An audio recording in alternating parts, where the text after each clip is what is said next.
Welcome back to the channel, guys. This week, the Labour Party was rocked, not by policy or polling, but by a scandal that underscores everything that's gone wrong at the heart of British politics. A veteran Labour figure, Peter Mandelson, has resigned from the party amid explosive revelations linking him to convicted sex offender Jeffrey Epstein, in a story that should disturb the conscience of every voter and raise urgent concerns about judgement within Keir Starmer's government. Manderson was once of the architects of New Labour's rise, served in multiple cabinet roles and was trusted with representing Britain as ambassador to the United States. But his long career now ends not in honour but in ignominy, a humiliating exit that follows the release of classified files by the US Department of Justice.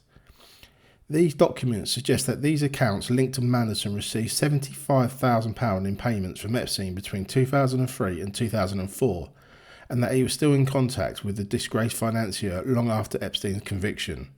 Now that's the bare outline, but the implications go much deeper.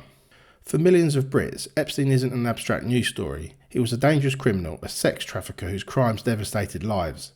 That someone so intimately linked to him could be embraced and elevated by a major political party speaks to wider rot within the establishment. It is not enough to say Manderson denies recollection and claims he will investigate the allegations. When new evidence keeps emerging from one of the most notorious criminal files of the century, denial rings hollow. Even more alarming is how this unfolded under Starmer's leadership. Manderson was initially appointed ambassador to Washington, arguably the most important diplomatic post in the British government, despite the fact that links to Epstein was already known and reported. Only after intense media scrutiny last year did Starmer's government finally withdraw its support and dismiss him. Now, even after public controversy and internal pressure, Manderson has chosen to resign his membership rather than be expelled, a distinction that shielded his status and avoided formal accountability. This is a pattern we've seen before under Labour. Proximity to power is protected until it becomes too toxic, then deniability is invoked. Labour's reflex is to wait for the storm to pass, rather than tackle the underlying issues of judgement, transparency or ethical standards. And it's not just about one figure. The Epstein connection raises bigger questions about the culture within Labour ranks, a culture that time and time again has shown poor judgment when vetting candidates, advisors and ambassadors. There were warnings, there were questions, but ultimately the party pressed ahead anyway. That, too many voters, reflects a party more interested in clout than in moral clarity. Critics from across the political spectrum are sensing this. Some believe Manderson should face further scrutiny, including calls for him to testify before a US congressional committee. Others think Labour itself must be more open about what it knew and when it knew it. It isn't just about the payments, it's about the questionable background acceptance, the continued association with Epstein even after his crimes were known, and the slow, grudging response from Labour once the facts came to light. And let's be clear, this isn't just a Labour problem, it's a Westminster problem. But in this context, the contrast between how Labour handles its own and how it criticises others is stark. Conservatives, reform activists and independents alike will point to this episode as proof that Labour lacks the moral backbone to govern responsibly. For decades, Manderson was a master strategist, a kingmaker, a fixer, a person who could navigate internal party politics with ruthless efficiency. But that very skill set, once lauded, now reads as dangerous. Political operators too close to power with too little accountability.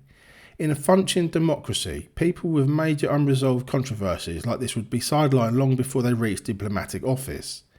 Here it took public outrage before action was taken. Even now, as Manderson bows out, questions about his honours, titles and future standing remain unresolved. The fact that no formal mechanism exists to strip a life peer of his title unless convicted or through new legislation is telling. It means political scandal without criminal charges can still end in honours, pensions and privileges intact, a club of elites protecting one of their own. Now, the Labour Party's response only adds fuel to the fire. Instead of leading with transparency, the party has fallen back on bureaucratic language about internal reviews and procedures. Yet, the public wants clarity, not legalese.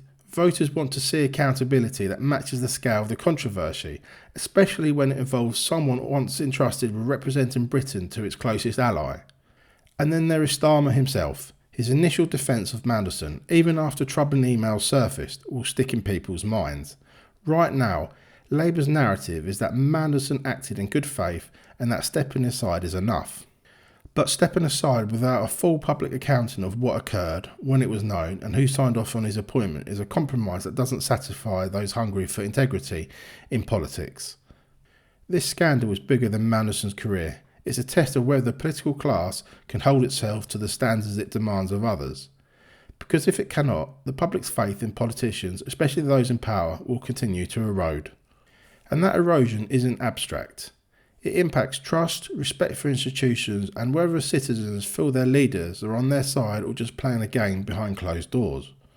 Labour may have dodged the worst of this storm with Manderson's resignation, but the questions will still linger, and they will shape political discourse far beyond this week.